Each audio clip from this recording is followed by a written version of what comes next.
We are cautiously optimistic that we are slowing the infection rate. That's what the numbers say. That's what the data suggests to us.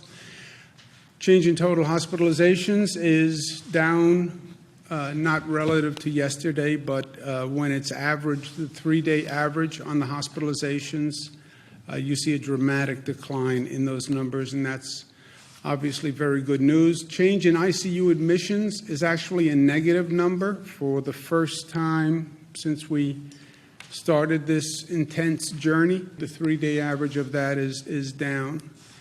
Change in intubations is a little tick higher than it's been in the past few days, but it's still overall down. The 3-day average is also down. The bad news is we continue to lose a tremendous number of lives. The key to reopening is going to be testing of antibodies, testing for diagnostic results, and testing on a scale that we have not done before. Our state lab is now developing an antibody test, which is a fast and not invasive test. Right now, the State Department of Health can do 300 tests a day. By next Friday, they'll be able to do 1,000 tests, 2,000 tests the following week. Even with our high capacity and high performance on testing, it's still not enough. It's not enough if you want to reopen on a meaningful scale and reopen quickly. So the testing front is going to be a challenge for us. Federal government has something called the Defense Production Act, DPA, they call it, which I've been saying from day one is a very powerful tool for the federal government to use when they need to secure a product in the defense of this nation. This is in the defense of this nation. The federal government has used it effectively. They've used it in this situation more as a point of leverage than anything else. But we need an unprecedented mobilization where government can produce these tests in the millions. New York State Department of Health is doing several thousand.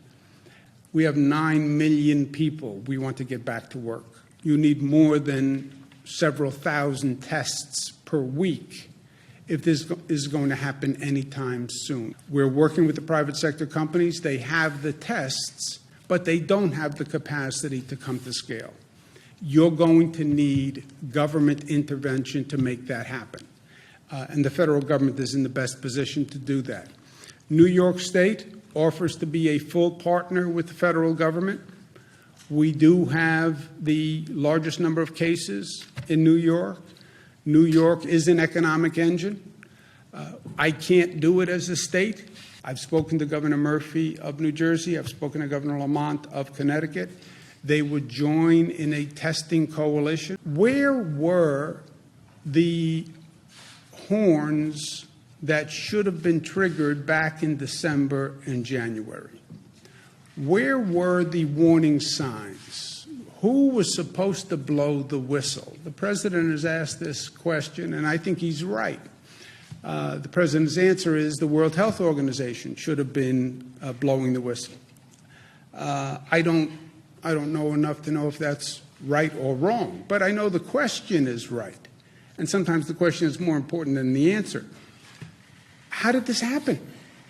I mean, I still want to know how this happened, because the warning signs were there. And if you don't know the answer, then how do you know it's not going to happen again? January, you go back and look at the headlines in January, and you see questions, and you see warnings. We saw what was happening in Asia. We saw what was starting to happen in Europe.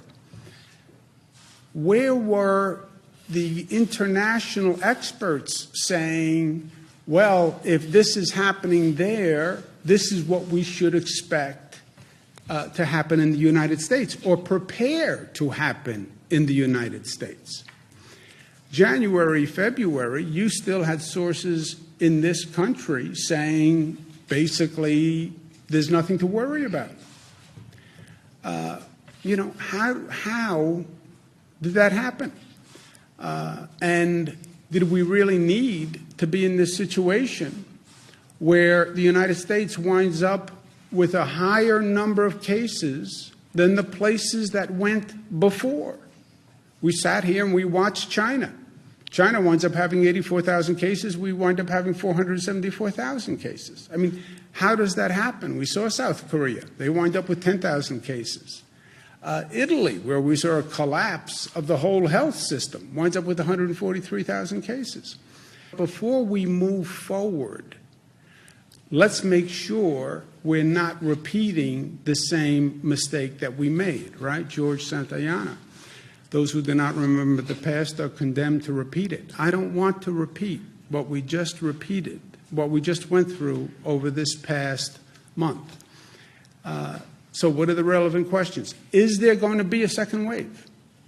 Let's look at the countries that have gone through this reopening process and what can we learn from them? You can argue, make different arguments, I think, and I don't want to get into pointing fingers in the middle of a game, right?